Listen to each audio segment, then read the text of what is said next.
Programming जो आहे त्याचा शेवट जो होतो तो डेटाबेस कनेक्टिव्हिटीने होतो. ठीक आहे. जसं आपण जावामध्ये सुद्धा बघितलं होतं, की आपण जो डेटा फ्रंट एंड किंवा कन्सोल जे बनवलं होतं, त्याला शेवटी आपण बॅक एंडला जोडलं होतं. जो आपला डेटाबेस असेल तो. त्या डेटाबेसला आपण कनेक्ट केलं होतं आणि आपण जो डेटाबेस बघितलाय तो PostgreSQLचा. ठीक आहे. म्हणजे हा आपला डेटाबेस आहे. डेटाबेस. कुठलाही डेटाबेस असू शकतो. Postgre, MySQL, Oracle. मोस्टली त्याच्यामध्ये एसक्यूएल क्वेरीज असतात. तर सपोज मी ते एसक्यूएल डेटाबेस लिहितो. म्हणजे हा आपला आहे डेटाबेस डीबी. या डेटाबेसमध्ये डेटा कसा स्टोअर होतो, कशामध्ये स्टोअर होतो, कसा ऍक्सेस करायचा, काय ऍक्सेस करायचं, हे सगळं फॉर्मेशन तुम्हाला माहिती आहे. क्वेरीज तुम्हाला बेसिकली सगळ्यात माहिती आहे. ठीक आहे. सो एसक्यूएल डेटाबेस मध्ये आपण डेटा जो स्टोअर करतो in the form of table, तेही तुम्हाला माहिती आहे. ठीक आहे. ज्याच्यामुळे आपण एक एक टर्म स्टडी करतो कधी पण. बेसिक फुल स्टॅक मध्ये तुम्हाला बॅक एंड फ्रंट एंड दोन्ही माहिती पाहिजे. That's all. तर हा झाला आपला एक डेटाबेस. हा डेटाबेस एक तर तुमचा लोकल असू शकतो किंवा क्लाउडवर असू शकतो. ठीक आहे. Local on hosting. क्लाउड म्हणजे लाईक आता तुम्ही हा वर्ड खूप वेळा ऐकणार इंडस्ट्रीमध्ये, की क्लाउडवर डेटा आहे, सर्व्हरला डेटा आहे, ऑनलाईन डेटा आहे. याचा अर्थ तुमचा जो डेटा आहे तो ऑनलाईन मेंटेन केलेला आहे. म्हणजे 24/7 तो ऑनलाईन आहे. कधीही ऍक्सेसिबल आहे. तुम्ही तो डेटा कधीही ऍक्सेस करू शकता. ठीक आहे. तर तो जो डेटा असतो तो ऑनलाईन असतो. तर असं कन्सिडर करा की आपला एक डेटाबेस आहे तो ऑनलाईन असला. ठीक आहे. मग आपण जावामध्ये कनेक्टिव्हिटी शिकलो होतो. मग कनेक्टिव्हिटीसाठी कुठलं टर्म वापरला होता आपण? काय म्हणतात जावाला कनेक्ट करायचं असेल तर? कुठलं कॉन्सेप्ट येतो? जावाला डेटाबेस सोबत कनेक्ट करायचं असेल तर JDBC. जेडीबीसी आपण वापरतो. ठीक आहे. जावा डेटाबेस कनेक्टिव्हिटी. तर असे प्रत्येक प्रोग्रामिंग लँग्वेजला काही ना काही कनेक्टिव्हिटी लागतं. ठीक आहे. त्याच्यानुसार तो कनेक्टिव्हिटी वगैरे करून हा डेटा वगैरे ऍक्सेस करतो. असं. ठीक आहे. तर डेटा इथे ऍक्सेस करतो. पण आता होतं काय माहिती का? जर असं तुम्ही जर कनेक्ट करायला गेले, तर कनेक्ट होऊन जातं. पण आता इंडस्ट्रीमध्ये ना एक वेगळं ट्रेंड आलेलं आहे आणि तो ट्रेंड खूप फेमस झालेला आहे. तो ट्रेंड म्हणजे आता कॉन्सेप्ट जी आली आहे, रादर दॅन प्रत्येक टेक्नॉलॉजीला वेगवेगळं कनेक्शन लिहिण्यापेक्षा कॉमन अशी काहीतरी गोष्ट बनवा, जेणेकरून तुम्हाला ते थ्रू आउट प्रत्येक टेक्नॉलॉजीला ऍक्सेसिबल होईल. म्हणजे काय, जसं आपण जावामध्ये प्रोग्राम केला म्हणून आपण कनेक्टिव्हिटीसाठी वापरलं जेडीबीसी. ऑब्विसली तेच वापरावं लागेल, कारण टेक्नॉलॉजी जी आहे ती. ओके. उद्या जाऊन जर आपण प्रोग्राम जर वेगळ्या ह्याच्यात करतोय, म्हणजे फॉर एक्झाम्पल कुठलीही टेक्नॉलॉजी जरा एक वेगळा प्रोग्राम सपोज मी कन्सिडर करतोय, की सपोज आपण पायथन मध्ये जर करत असू इथे प्रोग्राम्स, डेटाबेस चेंज नाही होणार. डेटाबेस जसं आहे तसंच राहील. त्याचा काही प्रॉब्लेम नाही. Database database. पण टेक्नॉलॉजी चेंज झाली आणि तुम्हाला जर पायथन करायला लावलं, तुम्ही इथे पायथनचा कोड लिहिणार आणि या पायथनची कनेक्टिव्हिटी जी आहे ती परत वेगळी असणार आहे. त्यासाठी लागणारे मॉड्यूल्स, लागणारे कनेक्शन्स ते परत वेगळे. ठीक आहे. आणि नंतर तुम्ही जर परत अँड्रॉइड टेक्नॉलॉजी जर वापरत असाल, इथे जाऊन अँड्रॉइड ANDROID. ठीक आहे. मग अँड्रॉइड टेक्नॉलॉजीसाठी परत ज्या टेक्निकल गोष्टी आहेत, कनेक्शन किंवा डेटा एक्सचेंज वगैरे, तो वेगळा. तुम्ही जेवढ्या टेक्नॉलॉजी वापरणार, तेवढ्या टेक्नॉलॉजीला कनेक्शन डेटाबेसला करण्यासाठी वेगवेगळे टूल्स, वेगवेगळे API, वेगवेगळे जार, वेगवेगळे लायब्ररी तुम्हाला वापरावं लागतं. ठीक आहे. प्रत्येक टर्म साठी वेगवेगळं आहे. मग आता आपण काय वापरतोय? आपण वापरतोय वेब टेक्नॉलॉजी. ठीक आहे. मी इथे जस्ट वेब टेक्नॉलॉजी म्हणून लिहितो. इथे आपण वापरतोय tech web technology. Web tech मध्ये भरपूर गोष्टी येतात, बट आज आता सध्या आपण जे वापरले ते जावास्क्रिप्ट वापरलेले. ठीक आहे. तिथे जावास्क्रिप्ट येईल, तिथे रिॲक्ट येऊ शकतं, तिथे तुमचं अँग्युलर वगैरे येऊ शकतं. खूप साऱ्या गोष्टी येऊ शकतात. बट ॲज ऑफ नाऊ आपण जावास्क्रिप्ट वापरलेलं.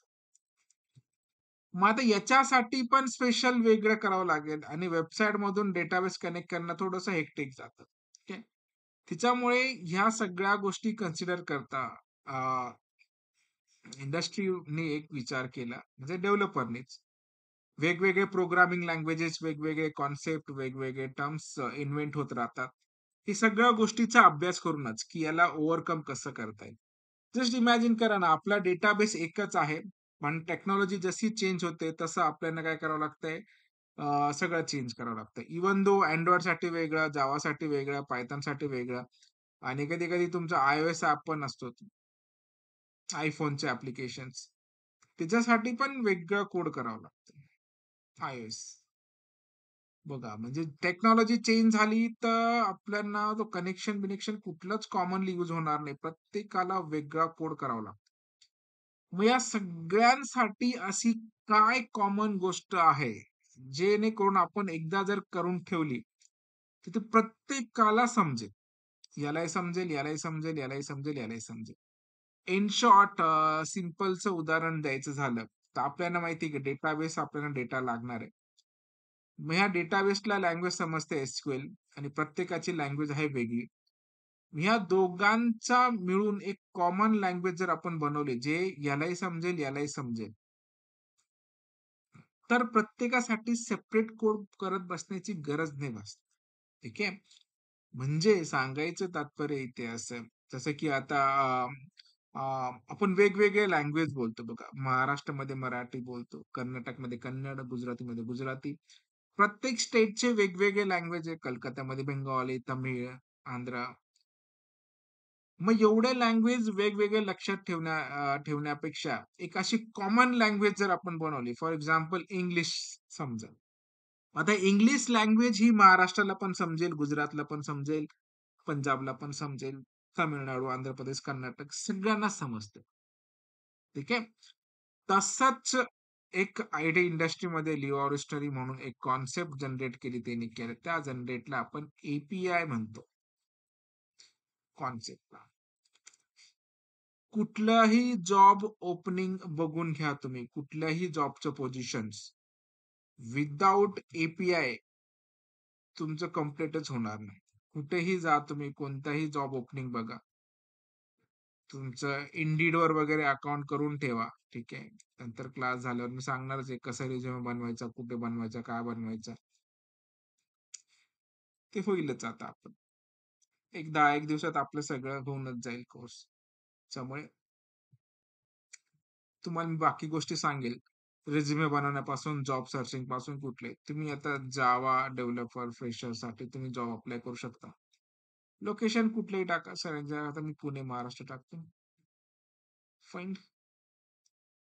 तुम्ही त्याच्या डिस्क्रिप्शनमध्ये बघितलं ना, तर तुम्हाला ॲज एपीआय तुम्हाला जर येत असेल, तर खूप सारा वेगळा व्यवस्थित असतो. Java training, Java developers. No, no. Indeedवर तुम्हाला सगळ्या गोष्टी भेटतील. ओपनिंग्स वगैरे सगळ्या गोष्टी रिलेटेड थिंग्स. किती पेमेंट आहे, लोकेशन काय-काय आहे, सगळं. आणि तुम्हाला काय-काय आलं पाहिजे ते. हे बघा, इथं किती व्यवस्थित दिलेले आहेत ते. फुल स्टॅक नॉलेज पाहिजे म्हणजे बॅक एंड आणि front end. Excellent communication skill, significant this. अजून काय-काय कॉन्सेप्ट आहे, हे बघा. Java development, full stack development, Java programming, J2EE, core Java development हे पाहिजे. तुमचे बी-ई, एम-सी-ए सगळे इथे चालतात. ठीक आहे. कोर जावा सगळ्यात इम्पोर्टंट आहे तुम्हाला. जावा, कोर जावा. स्प्रिंगची मी आयडिया देऊन टाकेल तुम्हाला कसं इम्प्लिमेंट करतात, काय करतात.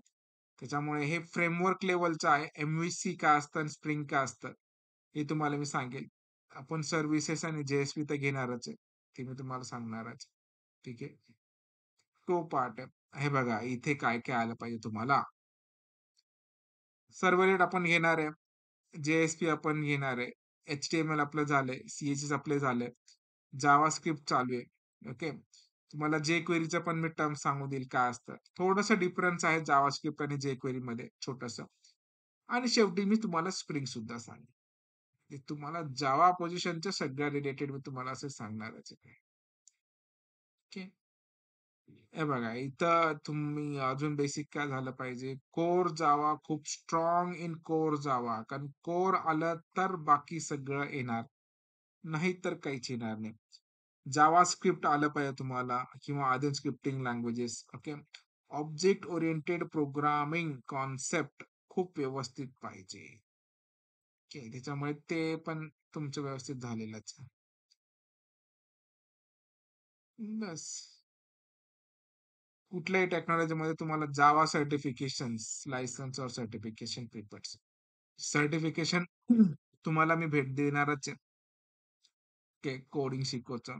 ऑफिशियल आमचं ISO सर्टिफाईड आहे. पूर्ण इंडियामध्ये व्हॅलिड असतं. पण तेवढी प्रॅक्टिस पण करा. ओके. नॉलेज पण गेन करा. प्रत्येक टर्म्स तर मी सांगणारच आहे. व्हिडिओ पण आहेत त्याचे. तुम्ही क्वेशन पण विचारू शकता. तर असे ओपनिंग्स बघायचे. मी भरपूर ठिकाणी कसे रिझ्यूम बनवायचे, कसे अप्लाय करायचे, काय-काय गोष्टी विचारतात इंटरव्ह्यूला. ते सगळं तुमचं करून घेणार आहे. त्याच्यामुळे काही टेन्शन नाही. हे बघा इथे दिलेलंच आहे. कोर जावा, स्प्रिंग आहे, HTML, CSS, JSP सर्व्हलेट हे सगळंच आपण घेणारच. ठीक आहे. तर फाईन. याच्यात फ्रेशर लेव्हलला तर त्या गोष्टी विचारलेल्या नाहीये. पण मी तुम्हाला ॲडव्हान्सचा पण कन्सेप्ट सांगतो.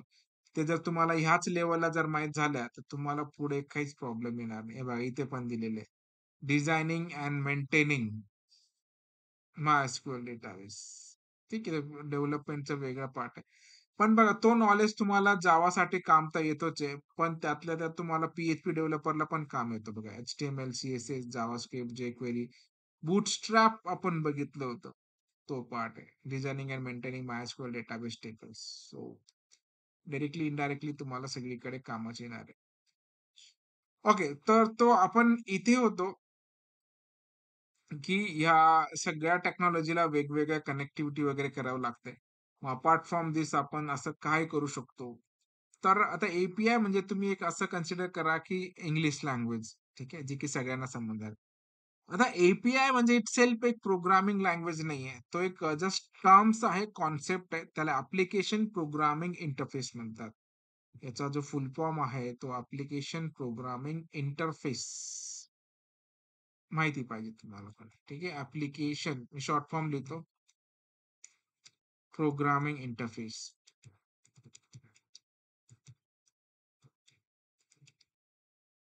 इंटरफेस म्हणजे आपण एक त्याला मीडिएटर म्हणू शकतो.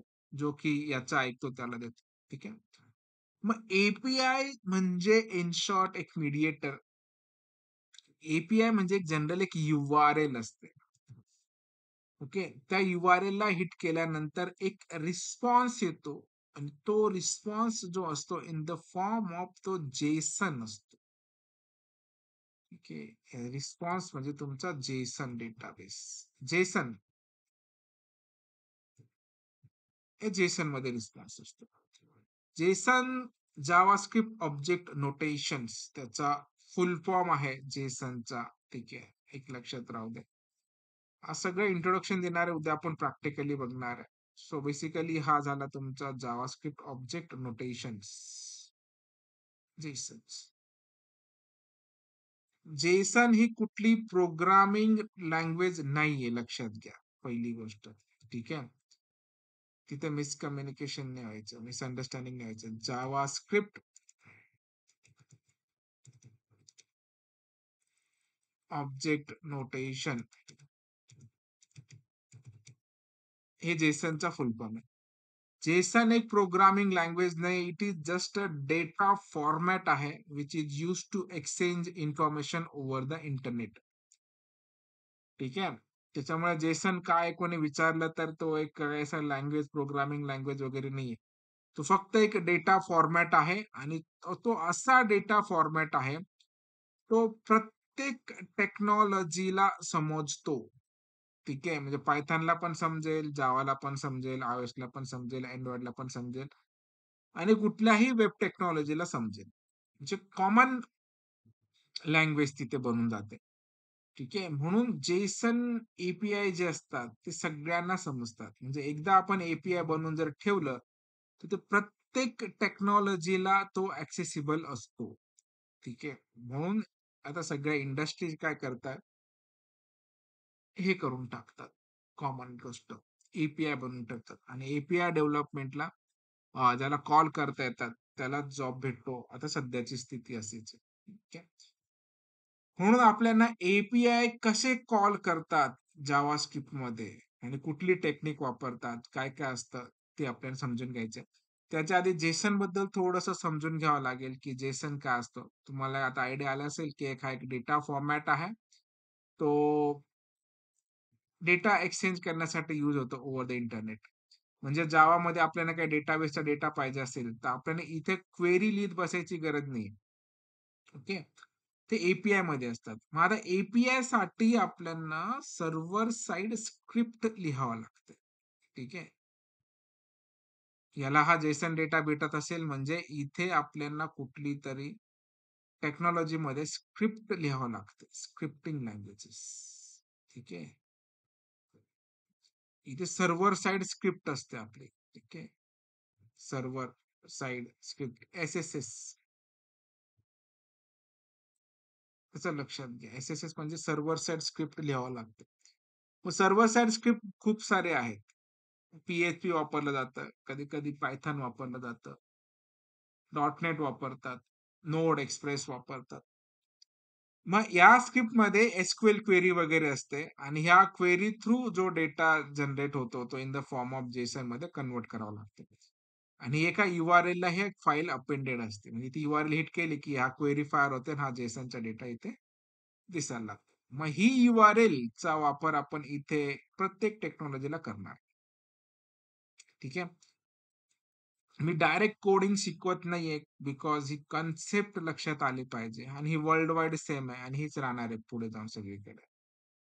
आता एक सिंपलसा तुम्हाला एपीआय दाखवतो. एपीआय तर थोडं लक्षात आलं असेल की एक URL असते. फॉर एक्झाम्पल आता एक URL आहे ही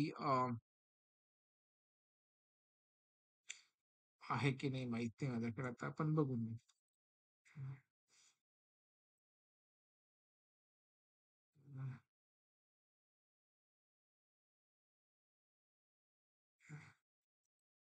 ठीक आहे. माझ्याकडे एक प्रोजेक्ट आहे. त्या प्रोजेक्ट मध्ये दाखवतो. म्हणजे इंडस्ट्रीत कुठलाही प्रोजेक्ट बनतो ना, त्याचे एपीआय आधी बनतात. डेटाबेस आणि एपीआय. मग डिझाइन होते. मग ते एपीआय कॉल व्हायला सुरुवात होते. हे बघा एपीआय बनवून ठेवलेले ते तिथे ऑलरेडी. ओके. हे बघा ऍप्लिकेशन प्रोग्रामिंग इंटरफेस. इथे जे राईट साइडला तुम्हाला दिसतंय, लेफ्ट साइडला, ह्या URLs म्हणजे तुमचे एपीआयज आहेत. मग ह्या लिंक ना पायथनला पण चालेल, Androidला पण चालेल, जावाला पण चालेल, iOSला पण चालेल, .NETला पण चालेल. जगातल्या सगळ्या प्रोग्रामिंग लँग्वेजला हे चालेल. काहीच टेन्शन नाही. त्यांना फक्त याच्यातला डेटा तिथे दाखवायचा आहे आणि काय डेटा तिथून पाठवायचा आहे. ठीक आहे. फॉर एक्झाम्पल हे बघा इथे एक कॉटेजची लिस्ट आहे. याला जर क्लिक केले एक रिस्पॉन्स येतो. हे जे तुम्हाला दिसतंय स्क्रीनवर, हा डेटा आहे तुमचा जेसनचा डेटा. ओके. मग हा जेसनचा डेटा तुम्हाला कॉल करता आला पाहिजे जावास्क्रिप्ट मध्ये. ओके. हा जगातले सगळे वेबसाईट जवळ-जवळ 99% वेबसाईट सगळे याच्यावर येऊन गेलेले. तुमचे बँकिंग डोमेन असेल, WhatsApp, Instagram, Facebook सगळे 99% ॲप्लिकेशन्स. आता जे सध्या काम करतात ते सगळं एपीआय बेस काम होतं. ठीक आहे. कारण तुमचं एक कॉमन प्लॅटफॉर्म बनवायचं आहे. उद्या जाऊन कुठलीही टेक्नॉलॉजी आली तरी तुमचा डेटाबेस चेंज होणार नाही. तो रिमेन्स अनचेंज राहतो. बिकॉज हा जो आहे, हे याला जेसन म्हणतात. ठीक आहे. मग जेसनचा याचा अर्थ ही प्रोग्रामिंग लँग्वेज नाहीये. हा जस्ट एक डेटा फॉर्मॅट आहे. तो डेटा एक्सचेंज करण्यासाठी वापरला जातो. ठीक आहे. आणि ही जी लँग्वेज आहे, ही जी लँग्वेज म्हणण्यापेक्षा हा जो डेटा फॉर्मॅट आहे, तो प्रत्येक लँग्वेजला समजतो. ठीक आहे. मग आपलं काम हे आहे, की हा असा टाइपचा डेटा आपण आपल्या स्क्रिप्टमध्ये कसं ऍक्सेस करायचा त्यासाठी कुठली लायब्ररी, कुठली एपीआय, काय-काय टेक्नॉलॉजी वापरली जाते, ते आपल्याला शिकायची. ओके. त्याच्यानंतर थोडीशी आयडिया आम्ही याची पण देतो. आता हा बघितला तर काही वेगळाच वाटतंय, की याच्यात काय-काय दिलंय आणि कसं दिलेलं आहे. ती जेसन जो आहे, तो की व्हॅल्यू पेअरमध्ये काम करत असतो. ठीक आहे. जेसनमध्ये 2-3च 3 टर्मिनॉलॉजी आहे. एक आहे जेसन ऑब्जेक्ट, दुसरं आहे जेसन अॅरे आणि तिसरं आहे की व्हॅल्यू पेअर. आता हा डेटा इथे व्यवस्थित दिसत नाहीये म्हणून मी याला कॉपी करतो, कंट्रोल ए करून सिलेक्ट करतो. आणि एक वेबसाईट आहे ऑनलाईन जेसन पार्सर म्हणून. इथे डेटा पेस्ट करतो. हे बघा, इथे तुम्ही असं कधी ना कधी बघितलं असेल कुठे ना कुठे. तर हा जो रिस्पॉन्स आहे तो जेसनचा रिस्पॉन्स आहे. जेसन मध्ये काय काय असतात लक्षात घ्या. एक असतो जेसन ऑब्जेक्ट, दुसरा असतो जेसन अॅरे आणि थर्ड जे आहे तुमचं की व्हॅल्यू पेअर्स. ऑब्जेक्ट कसा ओळखायचा? जिथे कर्ली ब्रॅकेट दिलेले आहे, तो जेसन ऑब्जेक्ट म्हणजे हा पोस्ट नावाचा ऑब्जेक्ट आहे. जिथे स्क्वेअर ब्रॅकेट दिले तो अॅरे तुमचं. बस. आणि जे मध्ये जी आहे ही लेफ्ट साइडची की आहे, इकडची व्हॅल्यू आहे. की व्हॅल्यू, की व्हॅल्यू, की व्हॅल्यू. बस. ह्या तीनच गोष्टी ज्या आहेत ते समजून घ्यायचं. ओके. मग कुठलाही एपीआय भेटू द्या. त्या एपीआय ला आपल्याला इथं कॉल करता येईल. सिंपल. तर हे आपल्याला जावास्क्रिप्ट मध्ये असं एपीआय कॉल करायचं आहे. ते कॉल करून आपल्याला ग्रिड मध्ये सेट करायचं आहे. एक एक्झाम्पल माझ्याकडे असेल, ती एपीआय ऑन पाहिजे फक्त दाखवून देतो कसं आपल्याला करायचं आहे ते. पण सिंपल एचटीएमएल टॅग शिकलोय, बुटस्ट्रॅप शिकलेलो आहे. त्या बुटस्ट्रॅप मध्ये आता लाईव्ह डेटा पण आपल्याला आणायचा. तो dispatch 1 एपीआय कॉल म्हणून इथे काही असेल, नसेल तर पुढे त्या कुठे असणार. API call, API call, API call. हा, एपीआय कॉल मी क्लिक करतो इथे.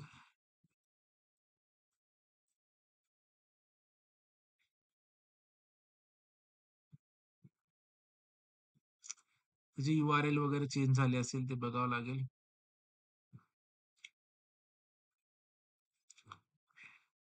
राईट क्लिक ओपन विथ दिस.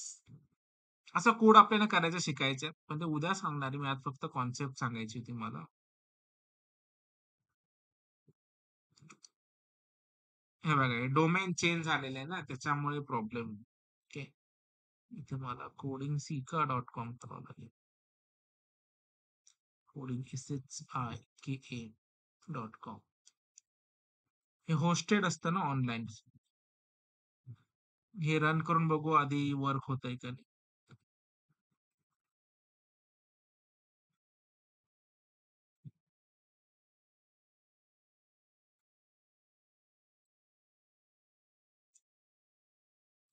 येऊन जाईल आउटपुट मध्ये. हे बघा, एक रिस्पॉन्स येतोय. ठीक आहे, म्हणजे एपीआय चालू झाली आहे. या डोमेनला पण रिप्लेस करावं लागेल. इथे पण काय करावं लागेल, कोडिंग सिका SHIKA codingsica.com.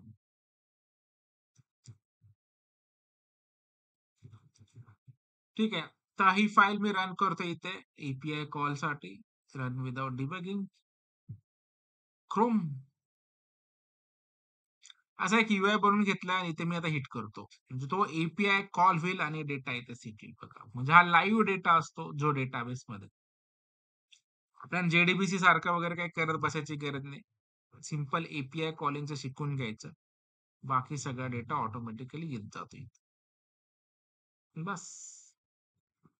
असे डॅशबोर्ड जे तुम्हाला वेबसाईटला लाईव्ह डेटा दिसतात ते असंच दिसतं.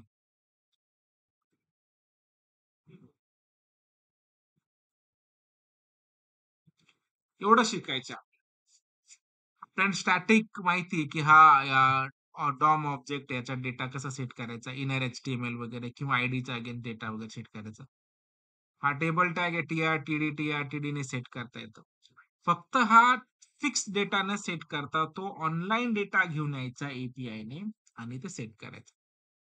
मग तो कसा सेट करायचा, काय करायचा ते आपण उद्या बघणार आहे. आज फक्त कॉन्सेप्ट लक्षात घ्यायची ती. ही कॉन्सेप्ट लक्षात आली का तुमच्या एपीआयची? हो सर. याला खूप इम्पॉर्टंट आहे कारण तुमचं याच्याशिवाय तुमचं फुल स्टॅक होणारच नाही. हे ॲज अ बॅकएंड खूप तुम्हाला वे माहिती पाहिजे. कसा डेटा येतोय, कुठून येतोय, कशा वेने येतोय. पण डेटाबेस पण स्टडी केला, कोर पण स्टडी केला, कनेक्ट पण करून बघितलं. आता वेब बेस जातोय, वेब बेसमध्ये डायरेक्ट कनेक्ट करायचं नाही आपल्याला. तो एपीआय बेस ठेवायचा आहे आणि त्याच्यासाठी एपीआय कॉलिंग येणं गरजेचं. आज फक्त कॉन्सेप्ट सांगितली, एक्झॅक्टली एपीआय असतो काय? त्याचा यूज काय आहे? तसं.